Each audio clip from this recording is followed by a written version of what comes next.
you're a first-time seller or first-time private landlord, Yeah. right? And you need to sell or let your house. You go like, how do I choose an agent? How do I find an agent? And all of the advice is basically ask around, look at the boards, do good online reviews. And what it eventually results in is, what they say is, just pick 3. So people are widely picking 3 agents effectively at random. I think typically you find that most people don't even look for advice. I think they make that decision in a very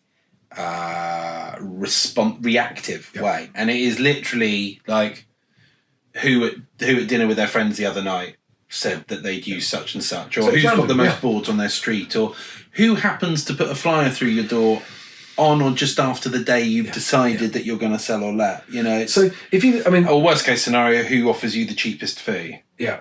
You know, if you're... And so around the country, on average, there's at least 15 agents to pick from. Yeah. So you're picking 3 at random, you're picking 20%. So you've got a 1 in 5 chance of getting a good agent in there, and a 4 out of 5 chance of missing the good agent. So the current method of choosing an agent gives you an 80% chance of missing out on the best agent for you. Yeah. Okay? Problem number 2, and we may well disagree on this. Yeah. The lead gen sector exacerbates this problem, because it's simply who's spending most on lead gen gets most leads. Yeah, and I think quite a lot of lead gen stuff is also focused around fees. Well, Get Agent, I know, is. Get Agent, compare agent fees. There's a lot of things all around that similar messaging where they are... I mean, they're doing it because they've probably identified that those are common search terms, and that's how they bite into organic search. But they're immediately validating that is a viable way to choose an agent, is to look at the fee structure.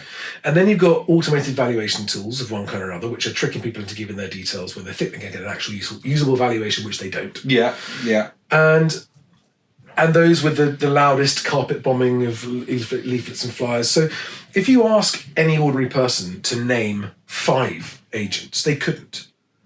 They'll probably name 2 or 3 off the top of their head. Yeah. And the 2 or 3 that they'll name will be the ones that we've either got the loudest local marketing or the biggest local board presence, or the last one that they heard of. Yeah, I agree with that.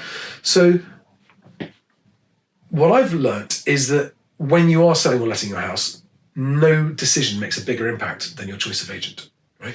Yeah, absolutely. And yet no one takes any care of it whatsoever. So you've got, first of all, the pick 3 at random, 80% missing out on the best agent. Secondly, you've got lead gen. Now, the reason I've got my laptop here is because the data in Best Agent has revealed this 2-tier industry. Yeah. Where 10% of agents are listing 50% of instructions. Yeah.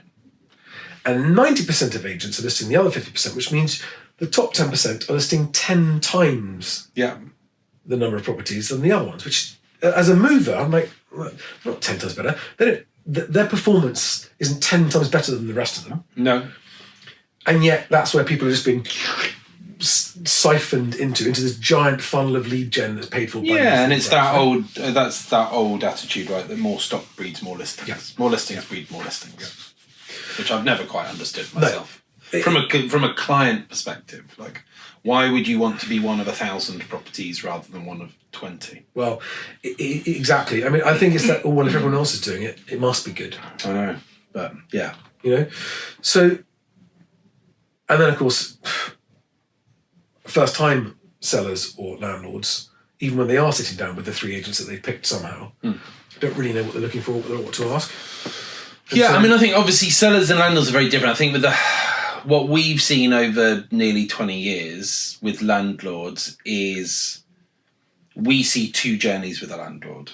There is how they pick their first agent, which is, like we just talked about, a myriad of things, none of which are really a viable way, random, and typically poor.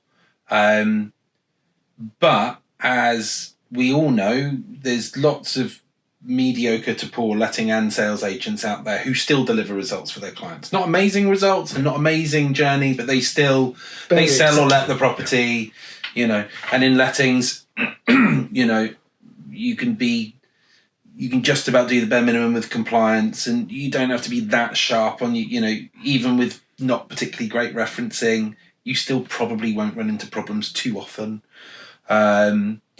So what we find is there's that first journey, and then at some point something goes wrong. And that could be a minor thing, or it could be a major thing.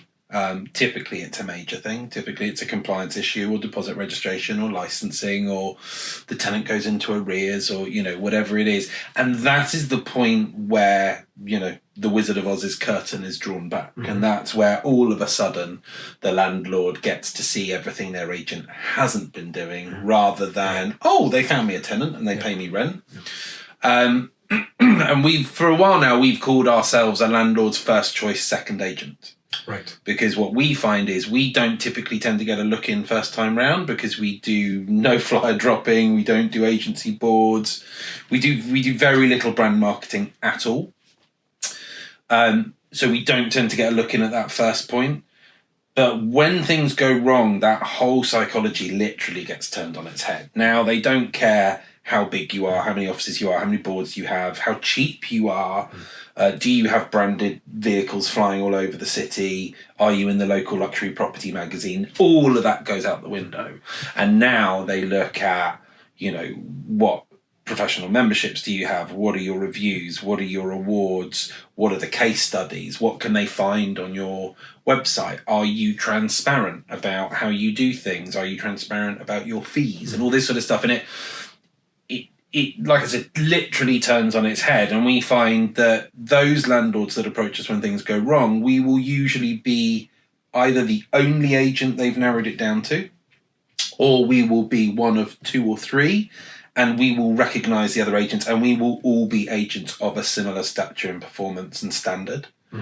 And then those conversations with those clients are completely different. There is no remote discussion. And they're listening, aren't they? On fees. It's about, tell me about what you guys do different, what's unique about you. So hence why it's really important that agents always try to have something that is a genuine USP, rather than, we do free appraisals, or we'll chuck you in a free rent warranty product, or something a bit dull and ordinary. Okay. When you're moving house, you've got to avoid bad agents. You fill out the form on the Best Agent website, and we send it to the 20 nearest agents.